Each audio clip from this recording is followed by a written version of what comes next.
Bienvenue dans le module M016 qui présente les 8 notions clés du dispositif ROC. Ce module fait partie du domaine facturation établissement vers les AMC puisqu'il consiste à détailler le dispositif ROC. Et ce module est un module charnière. Il fait suite au module M015 qui définit les grands principes du dispositif ROC et il est nécessaire pour comprendre les modules M017 et M018 qui vont rentrer dans le détail du processus ROC pour mettre en œuvre les cells AMC d'une part et pour transmettre les DRES et traiter le retour. Dans une quinzaine de minutes, vous aurez donc les 8 notions clés qui vont être nécessaires pour aller plus loin dans la compréhension du dispositif ROC. Ce module s'appuie sur une formation destinée aux éditeurs de logiciels établissement qui a eu lieu en septembre 2022. Avant de rentrer dans le détail du processus, je vais m'attarder sur 8 notions clés qui sont importantes pour bien mettre en œuvre le processus. Donc, on va détailler d'abord ces notions clés.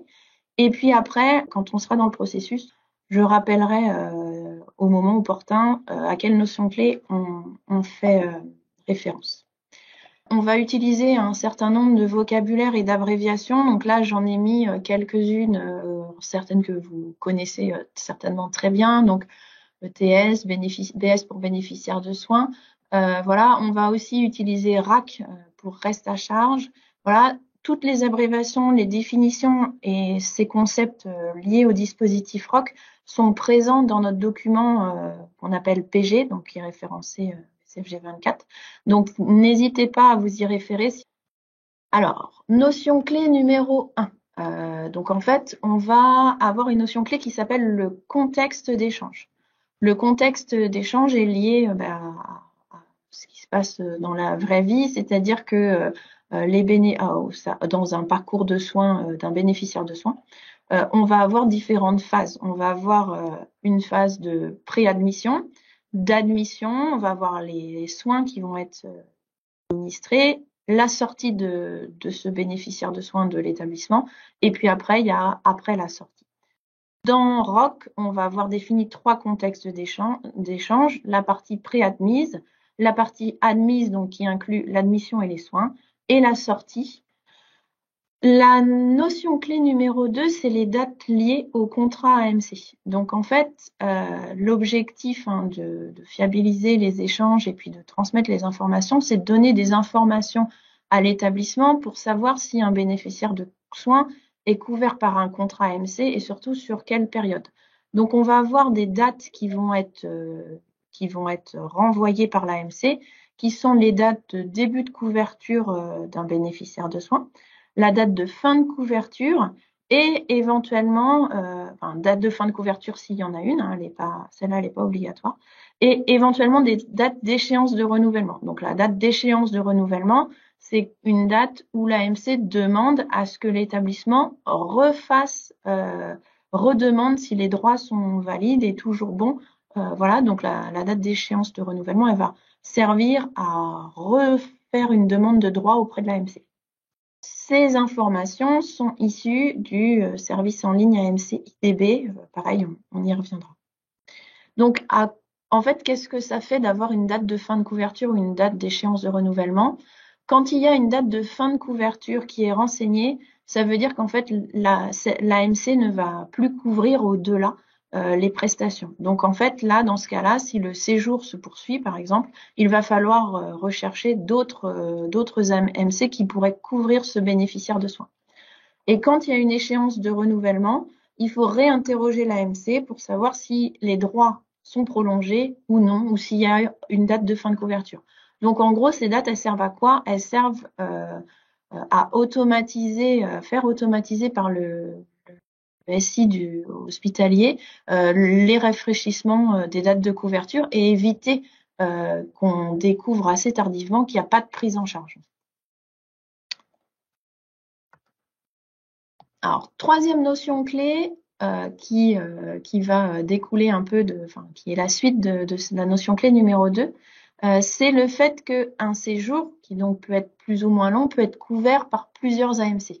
Donc, ça veut dire que pendant la phase d'admission, on va avoir une succession d'AMC. Donc là, dans l'exemple, il y en a 2, avec une période de carence. Donc en fait, on va avoir une AMC1, une AMC2 et une période de carence. Ça veut dire que on va dérouler le processus ROC pour chaque AMC. Et donc, par rapport au séjour d'un bénéficiaire de soins, il faudra, pour le facturer, il va falloir prendre en compte les informations de prise en charge de l'AMC1, de non prise en charge pendant la période de carence et de prise en charge de la MC2. Pour gérer ces cas-là, c'est là où on va utiliser les dates de début et de fin de couverture des AMC du bénéficiaire de soins. La notion clé numéro 4, donc on change un peu de thème, c'est le fait qu'on va facturer des prestations réalisées ou prévisionnelles. Et en fait, on va en avoir dans le domaine ACE, donc par acte ou par consultation. Et on va aussi pouvoir facturer en groupant des actes en série. Ça, c'est une possibilité. Et en séjour, on va pouvoir facturer en fin de séjour pour l'ensemble des prestations réalisées. Donc ça, c'est ce qu'on connaissait en V1. Et en V1, on n'avait que ces 3 possibilités. Et par contre, en V2, on va avoir des facturations pour le séjour qui vont être dites des facturations dites intermédiaires, donc pour des périodes définies par l'établissement. Cette nouvelle notion, je vais y revenir plusieurs fois par la suite, puisque ça, c'est une grosse nouveauté de la version 2. Avant de faire un zoom là sur la facturation intermédiaire et expliquer le concept, je voudrais vous introduire une notion clé numéro 5, qui est une notion clé un peu plus technique. C'est l'identifiant de la période de facturation et de l'occurrence de facturation. Donc, ce sont deux champs qui sont importants par rapport à la facturation. Donc, on va avoir l'identifiant de la période de facturation qui va correspondre à une période de facturation AMO pour un établissement géographique donné. Alors, pourquoi on fait cette précision? C'est que dans des établissements publics, des hôpitaux publics en domaine psy, il est possible que la période de facturation AMO soit identique pour plusieurs établissements géographiques. Dans ROC, on ne peut pas avoir une facturation sur plusieurs sites géographiques différents. Donc, même si la période de facturation AMO est identique, il faudra faire plusieurs facturations ROC, une pour chaque établissement géographique. Donc, cet identifiant de facturation, de par sa construction, qui est spécifié dans nos règles de gestion, va faire que ça sera un critère de rupture pour la facturation. Et puis, en fait, on associe cet identifiant de période de facturation à une occurrence de facturation.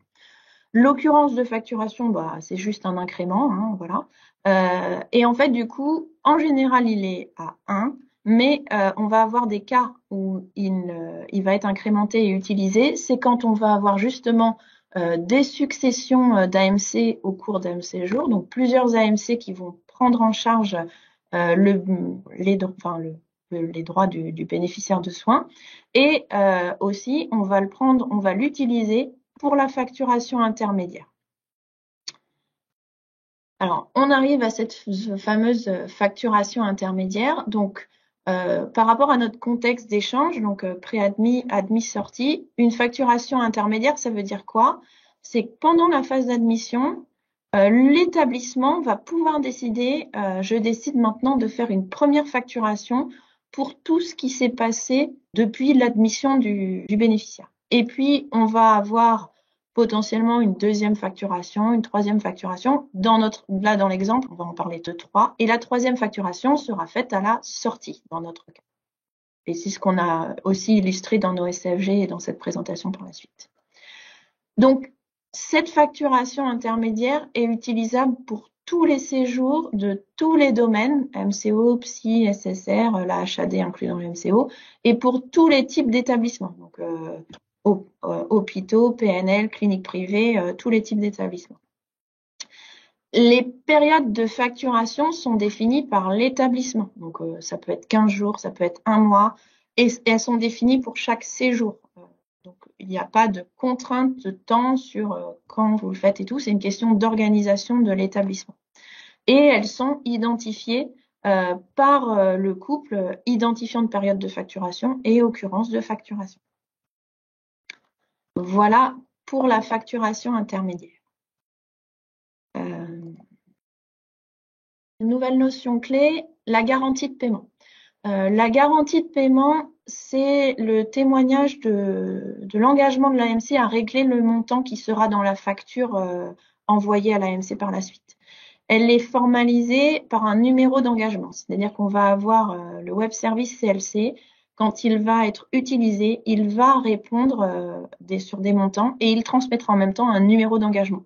Ce numéro d'engagement sera reporté dans la facture au format DRES et du coup, l'AMC garantit, s'engage à régler cette facture dans la mesure où toutes les prestations qui étaient indiquées dans le CLC sont identiques à ce qui est reporté dans la facture.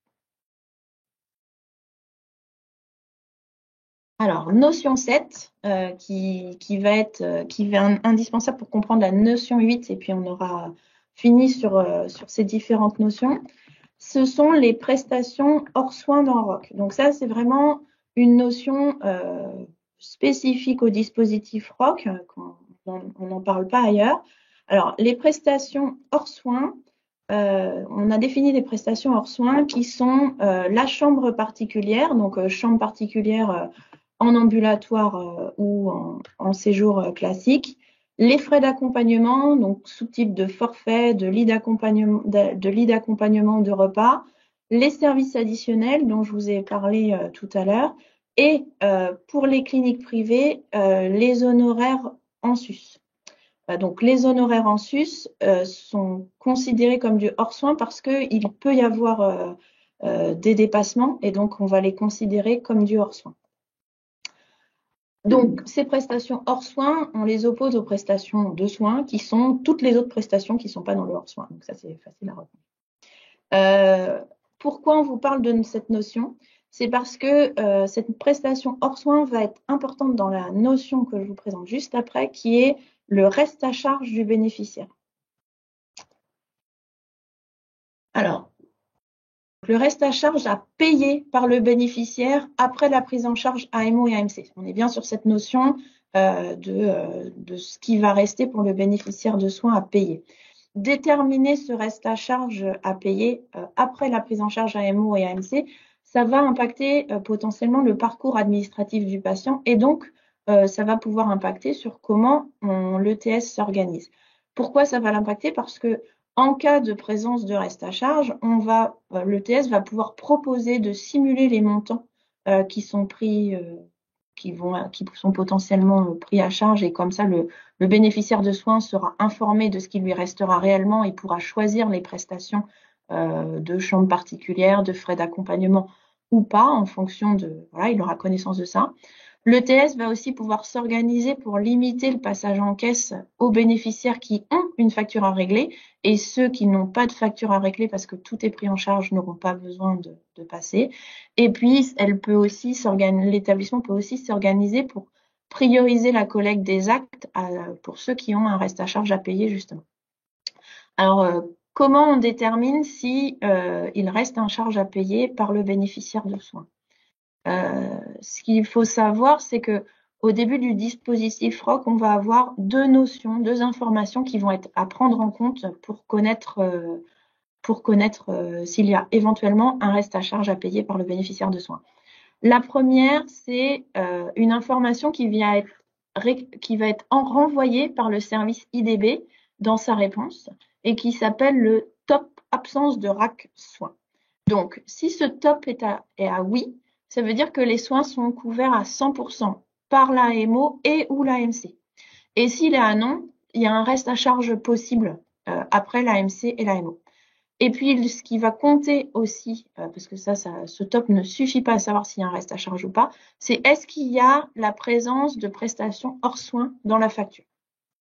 Donc, comment ça marche? En fait, le reste à charge, soit on a donc le top absence de RAC soins de la réponse IDB est à oui.